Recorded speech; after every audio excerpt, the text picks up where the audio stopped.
Pourquoi seul Marc Marquez domine avec la Ducati GP25? Depuis le début de la saison MotoGP 2025, un mystère agite le paddock. Alors que les autres pilotes luttent pour trouver les bonnes sensations, Marquez enchaîne les victoires, les podiums, et donne parfois l'impression de piloter avec une moto différente.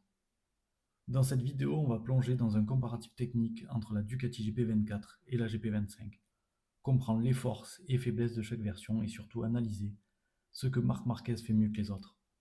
On va parler d'aéro, de châssis, de pilotage et peut-être même de psychologie. La Ducati GP24, c'est la moto qui a permis à Jorge Martin de devenir champion du monde et à Francesco Bagnaia d'empiler 11 victoires sur la saison 2024.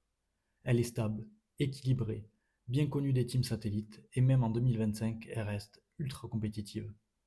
En face, la GP25, c'est le nouveau bijou conçu par Gigi Dall'Igna. Plus puissante, plus agressive, plus affûtée. Sur le papier, c'est une évolution logique. Mais dans les faits, seul Marc Marquez et parfois Bagnaia arrivent à l'exploiter. Et encore Pecco galère régulièrement. Alors qu'est-ce qui différencie concrètement ces deux machines? La GP24 est une valeur sûre. C'est une moto aboutie. Elle freine fort. Elle entre bien en virage. Elle est prévisible. En gros, c'est une moto qui ne surprend pas. Et pour un pilote MotoGP, la confiance est tout. Des pilotes comme Morbidelli mais surtout Alex Marquez arrivent encore à faire des résultats fantastiques avec cette machine. Mais voilà le souci. Le potentiel est plafonné, il n'y a plus beaucoup de marge de progression.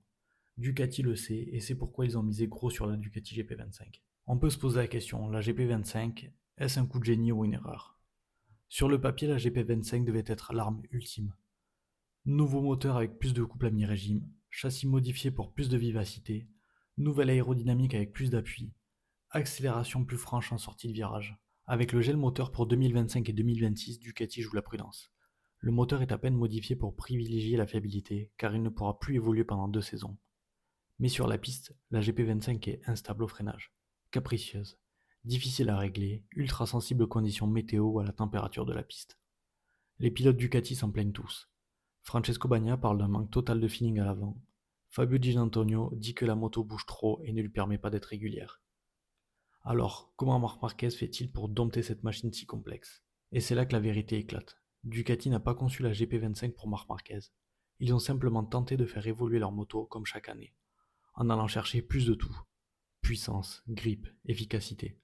Mais la GP25 n'est pas une vraie nouvelle moto dans le sens traditionnel du terme. Elle n'est pas une continuation fluide de la lignée des GP21, 22, 23 et 24. C'est un concept, un prototype en évolution constante, plus théorique que réellement digéré par les pilotes. D'ailleurs, certaines solutions aérodynamiques avaient été imaginées par Ducati depuis plusieurs saisons, mais jamais introduites jusqu'à 2025. Faute de feeling, faute de confiance. Et aujourd'hui, Ducati a pris le risque de les lancer, sans retour en arrière possible. Mais un homme en a fait une arme fatale, Marc Marquez. C'est plus qu'un champion, c'est un décodeur de machine. Là où les autres cherchent une moto parfaite, équilibrée, prévisible, lui cherche juste une moto avec laquelle il peut aller vite. Peu importe qu'elle bouge, qu'elle soit imprévisible, instable, il lit la moto, comprend ses failles, les accepte et s'adapte.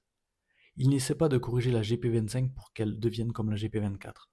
Il exploite telle qu'elle est, et ça change tout. C'est cette capacité unique à fusionner avec une machine imparfaite, à ne pas lutter contre elle mais à la dompter, qui rend Marc Marquez imbattable.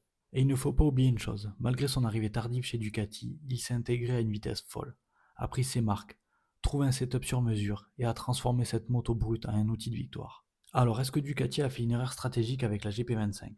Ont-ils conçu une moto trop pointue, trop extrême, pensée sur des données et non sur du feeling pilote? Ont-ils créé une moto que seul un génie peut piloter? Peut-être. Et tant que Marc Marquez est le seul à en tirer 100% de son potentiel, il reste l'arme absolue de Ducati.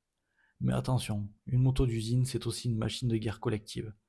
Si elle ne convient qu'à un seul homme, alors elle met en péril le projet global de Ducati. Et Francesco Bagnaia dans tout ça, il ne faut pas croire qu'il est fini. Le triple champion du monde reste un immense pilote, mais il traverse une zone de turbulence. Deux raisons principales expliquent. En premier, la pression mentale. Avoir Marc Marquez dans le box, avec les mêmes armes, c'est étouffant. Chaque sortie de stand devient une comparaison, chaque virage une remise en question. En deux, la perte de feeling. Pecco avait une relation parfaite avec la GP24. Il avait apprivoisé. Il a senti les yeux fermés. Mais avec la GP25, ce lien est brisé. Il ne retrouve pas la confiance à l'avant. Doute dans les entrées de virage, perd en régularité. Et à ce niveau, un doute d'un dixième, c'est un podium qui disparaît. Et pendant que Francesco Bagnaia cherche encore à comprendre la bête, Marc l'a déjà apprivoisé. Et vous, qu'en pensez-vous? Dites-le moi en commentaire et abonnez-vous si ce n'est pas déjà fait. Et à très bientôt pour plus d'actualités MotoGP.